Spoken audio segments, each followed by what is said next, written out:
Nous sommes bien évidemment à Dakar et il était impossible de passer dans cette ville sans rendre visite à notre cher et tendre ami Mohamed Ndao alias Tyson, qu'on avait d'ailleurs reçu sur le plateau de C'est Midi à Abidjan le 24 mars 2017.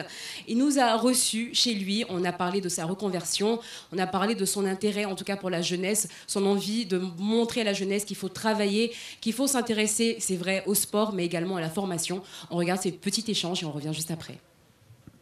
Bonjour.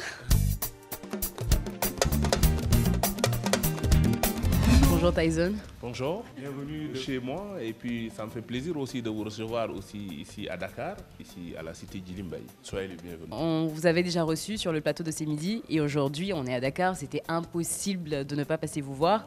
Et d'ailleurs on va se revoir ce petit moment C'est Midi. On fait ça. Mesdames et messieurs, je vous invite à recevoir tout de suite Tyson.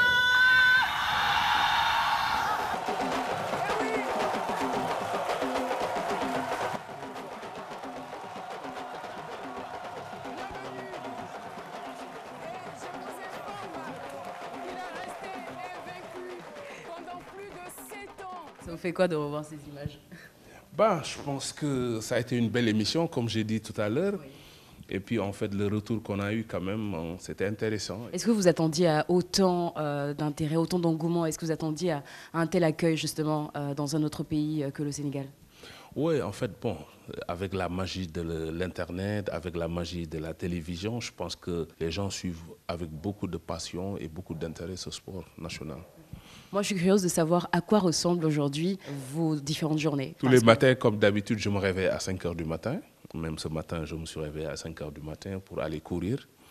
Maintenant, en fait, je fais plus en fait ce que je faisais avant. Je fais de ce qu'on appelle en fait du maintien.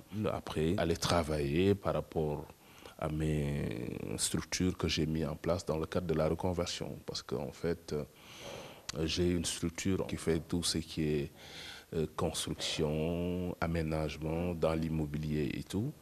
Et j'ai une autre structure. Cette structure fait tout ce qui est production agricole, minière, pétrolière. Il y a une vie en fait après le sport. Est-ce que la lutte vous manque? Effectivement. Je veux savoir, qu'est-ce que vous pensez de Bombardier? Oui, en fait, Bombardier, c'est un grand champion, hein, comme Tyson, comme Yekini. Et je pense que aussi cette génération quand même, en dehors de l'aspect sportif, quand même, c'est des hommes, quoi. Tu vois, ils ont quand même su gérer leur communication, leur plan de carrière. Et je pense que quand même, c'est un champion respecté et respectueux, en fait. C'est ce que je retiens de lui. D'accord. Alors, donc là, C'est Midi et à Dakar. Si je vous demandais, par exemple, quel est pour vous l'endroit incontournable à visiter absolument à Dakar, ce serait lequel? Je pense que déjà, le fait d'être à Dakar, c'est Dakar. Tout est à visiter.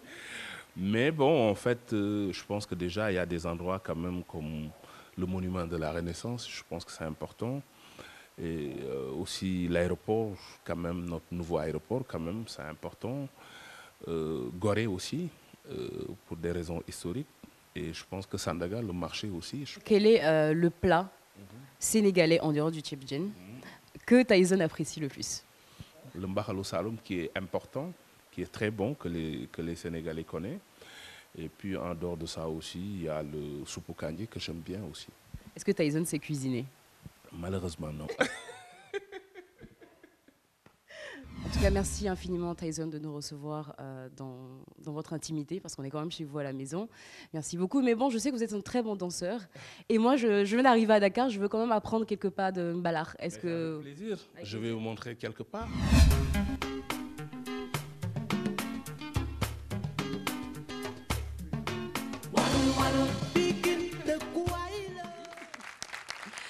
Alors, c'est un grand monsieur, grand par la taille, oui, mais grand également par le cœur, parce qu'il est d'une humilité déconcertante. Pour lui, il est important, en tout cas pour tous les athlètes, pour tous les sportifs, d'arriver à se former, à avoir une formation de base pour pouvoir se reconvertir, parce que ça reste un véritable problème au niveau des sportifs, et que les jeunes ne soient pas intéressés uniquement que par le sport et surtout par l'appât du gain. Il faut apprendre à être formé pour pouvoir développer le côté business derrière le côté sportif. En tout cas, merci beaucoup. Et je voudrais faire un gros big up up à Siring Ousmane Dia, qui est alias Bombardier, qui détient en ce moment le titre du roi des arènes depuis 2014. Les costauds, quoi, c'est genre... costaud. Allez, le club c'est midi, c'est fini. Merci.